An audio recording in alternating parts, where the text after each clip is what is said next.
आज संडे 4 जुलाई 2021 रविवार 4 जुलाई 2021। आज रैप्सोडी ऑफ रियलिटीज़ में पास्टर क्रिस ओयाखिलोम द्वारा हमारे लिए जो वचन मिला है सीखने के लिए, रेवलेशन 5 चैप्टर 6 वर्स, प्रकाशित वाक्य 5 अध्याय के 6 वचन के आधार से आज हमें सीखने के लिए मिला है। विषय है द लैम्ब ऑफ गॉड, परमेश्वर का मेमना। द लैम्ब ऑफ गॉड, परमेश्वर का मेमना। हम वचन के आधार से इस विषय को सीखेंगे। Revelation 5 chapter 6 verse, and I beheld, and lo, in the midst of the throne and of the four beasts and in the midst of the elders stood a lamb as it had been slain. और एक बार पढ़ेंगे revelation 5 chapter 6 verse, and I beheld, and lo, in the midst of the throne and of the four beasts and in the midst of the elders stood a lamb as it had been slain। यही वचन हम हिंदी में पढ़ेंगे BSI Bible में से, प्रकाशित वाक्य 5 अध्याय का 6 वचन।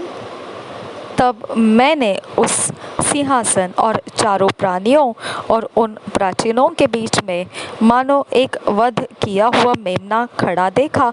उसके 7 सींग और 7 आंखें भी थी। ये परमेश्वर के शांतों आत्माएं हैं जो सारी पृथ्वी पर भेजी गई है। और एक बार पढ़ेंगे प्रकाशित वाक्य 5 अध्याय का 6 वचन। तब मैंने उस सिंहासन और चारों प्राणियों और उन प्राचीनों के बीच में मानो एक वध किया हुआ मेमना खड़ा देखा। बस यहाँ तक ही वचन का भाग लिया गया है। प्रकाशित वाक्य 5 अध्याय 6 वचन का इतना ही भाग लिया है। तब मैंने उस सिंहासन और चारों प्राणी और उन प्राचीनों के बीच में मानो एक वध किया हुआ मेमना खड़ा देखा। इतना ही लिया हुआ भाग है। आज हम इस वचन के आधार से सीखेंगे। When we get to heaven, we won't find the Father, the Son and the Holy Spirit sitting on different thrones. We will only find one seated in the fullness of God on the throne, whose name is Jesus. जब हम स्वर्ग में पहुंचेंगे तो वहां पर हमको पिता, पुत्र और पवित्र आत्मा अलग अलग सिंहासन पर बैठे हुए प्राप्त नहीं होंगे। हमको केवल एक ही जन अकेला सिंहासन पर बैठा हुआ परमेश्वर की संपूर्णता में हम देखेंगे। उसका नाम यीशु है। He is the lamb at the center of the throne, Revelation 7 chapter 17। वह मेमना है जो सिंहासन का मध्य है। और ये हम पढ़ सकते हैं प्रकाशित वाक्य के 7 अध्याय के 17 वचन में। क्योंकि मेमना जो सिंहासन के बीच में है, क्योंकि मेमना जो सिंहासन के बीच में है। He is the outward expression of the Godhead। वह परमेश्वर का बाहरी रूप तरीका है, जो परमेश्वर के मुख्य जो है उनमें वो बाहरी रूप है। Colossians 2 chapter 9 says, For in him dwelleth all the fullness of the Godhead bodily। कुलोसियों की पत्री 2 अध्याय का 9 वचन इस प्रकार से कहता है। कुलोसियों की पत्री 2 अध्याय 9 वचन,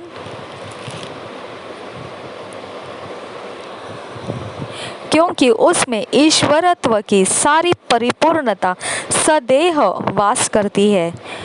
और एक बार पढ़ेंगे कलोसियों की पत्री 2 अध्याय 9 वचन, क्योंकि उसमें ईश्वरत्व की सारी परिपूर्णता सदैव वास करती है।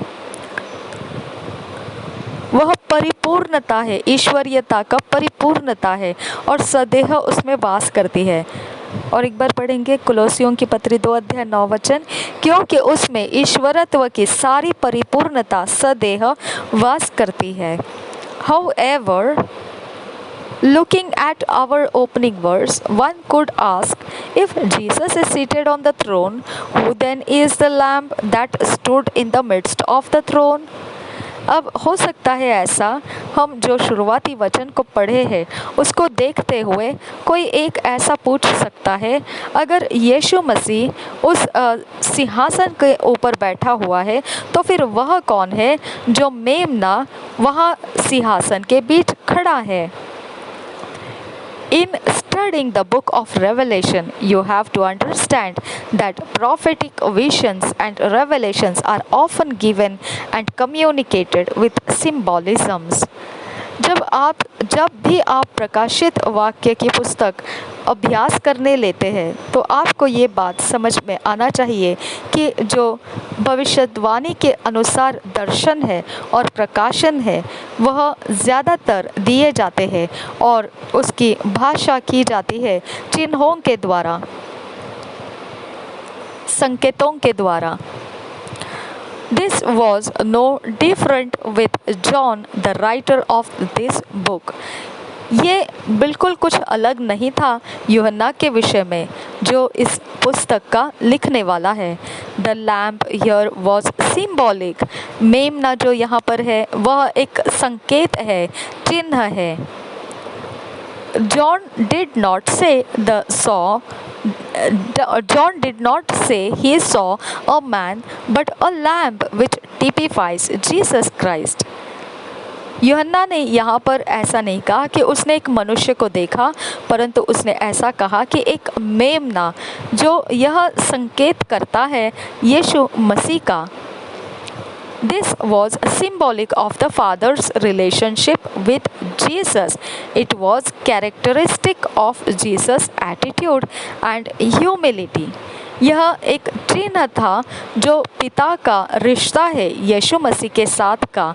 यह एक खास विशेषता है यीशु मसीह के स्वभाव का और उसके नम्र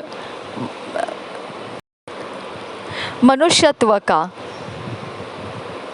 इंसानियत का। We learn more about his humility in Philippians 2 chapter 6 to 9 verse, who although being essentially one with God and in the form of God, possessing the fullness of the attributes which make God God, did not think this quality with God was a thing to be eagerly grasped or retained. He abased and humbled himself still further and carried his obedience to the extreme of death, even the death of the cross. Therefore, because he stooped so low, God has highly exalted him and has freely bestowed on him the name that is above every name. Amplified classic version में से ये हमने वचन को पढ़ा। हम हिंदी में BSI Bible में से इसी वचन को पढ़ेंगे। फिलिपियों की पत्री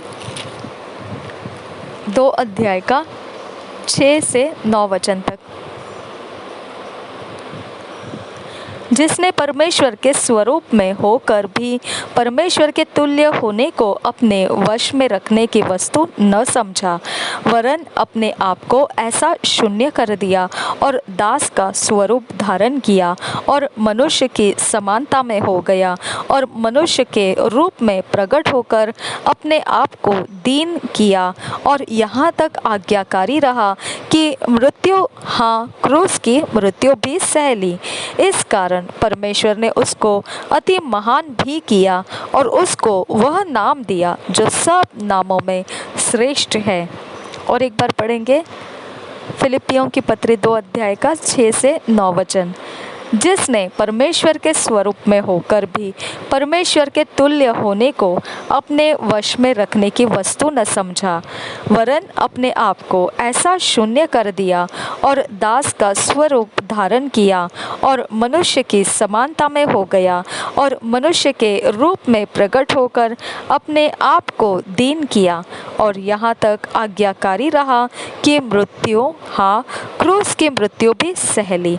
इस कारण परमेश्वर ने उसको अति महान भी किया और उसको यह वह नाम दिया जो सब नामों में श्रेष्ठ है। Remember the words of the prophet Isaiah, which also highlights his humility and obedience. स्मरण कीजिए वह शब्दों को जो भविष्यद्वक्ता यशायाह ने कहे थे, जिसमें यह विशेष दिखाया गया था उसकी मनुष्यता की दीनता और आज्ञाकारिता को। आप ये वचन को पढ़ सकते हैं। आइज़ाया 53:7 verse. He was oppressed and he was afflicted, yet he opened not his mouth. He is brought as a lamb to the slaughter, and as a sheep before her shearers is dumb, so he openeth not his mouth. आइज़ाया 53:7 यशायाह की भविष्यवाणी, उसका 53 अध्याय का 7 वचन इस प्रकार से कहता है। हम उसमें प्रभु यीशु मसीह की दीनता, परमेश्वर की दीनता और मनुष्यता के विषय में पढ़ सकते हैं, जो यशायाह भविष्यद्वक्ता ने बताया है। 53 अध्याय 7 वचन में यशायाह की भविष्यवाणी 53 अध्याय 7 वचन, वह सताया गया तो भी वह सहता रहा और अपना मुंह न खोला। जिस प्रकार भेड़ वध होने के समय और भेड़ी ऊन कतरने के समय चुपचाप शांत रहती है, वैसे ही उसने भी अपना मुंह न खोला। और एक बार यशायाह भविष्यवाणी की पुस्तक 53 अध्याय का 7 वचन, वह सताया गया तो भी वह सहता रहा और अपना मुंह न खोला। जिस प्रकार भेड़ वध होने के समय और भेड़ी ऊन कतरने के समय चुपचाप शांत रहती है, वैसे ही उसने भी अपना मुंह न खोला। Jesus is the lamb that was slain from the foundation of the world. Revelation 13 chapter 8 verse. यीशु मेमना है जो वध किया गया था इस जगत की नींव डलने से के समय से। ये हम पढ़ सकते हैं प्रकाशित वाक्य का 13 अध्याय का 8 वचन में। प्रकाशित वाक्य 13 अध्याय 8 वचन। पृथ्वी के वे सब रहने वाले जिनके नाम उस मेमने के जीवन की पुस्तक में लिखे नहीं गए, जो जगत की उत्पत्ति के समय से घात हुआ है, उस पशु की पूजा करेंगे।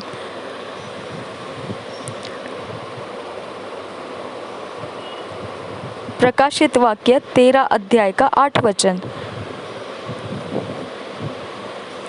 पृथ्वी के वे सब रहने वाले जिनके नाम उस मेमने के जीवन की पुस्तक में लिखे नहीं गए, जो जगत की उत्पत्ति के समय से घात हुआ है, उस पशु की पूजा करेंगे।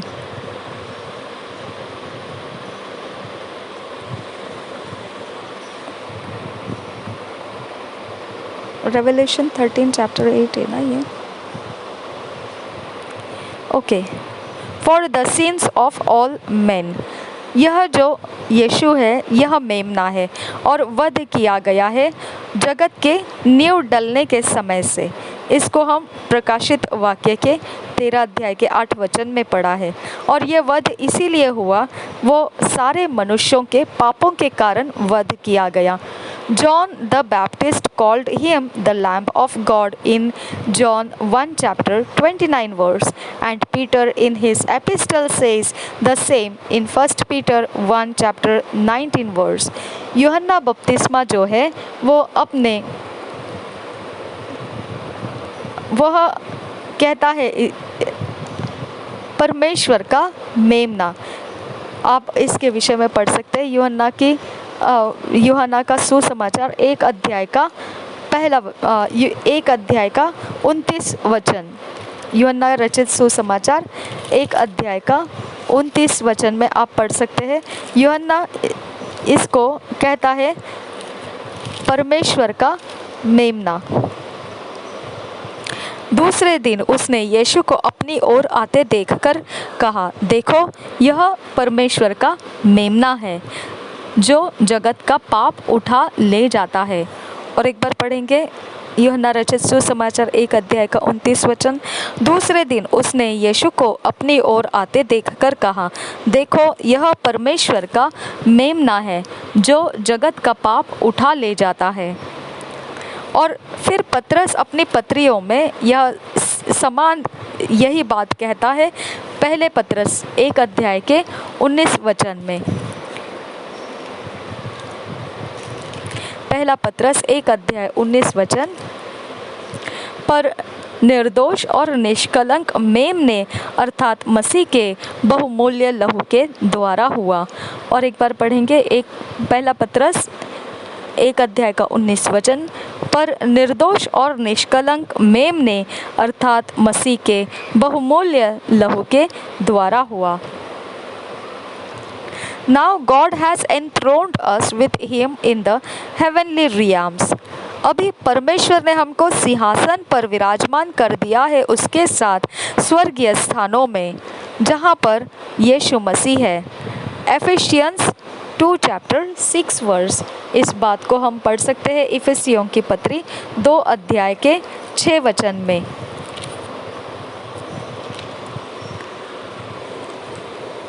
और मसीह यीशु में उसके साथ उठाया और स्वर्गीय स्थानों में उसके साथ बैठाया।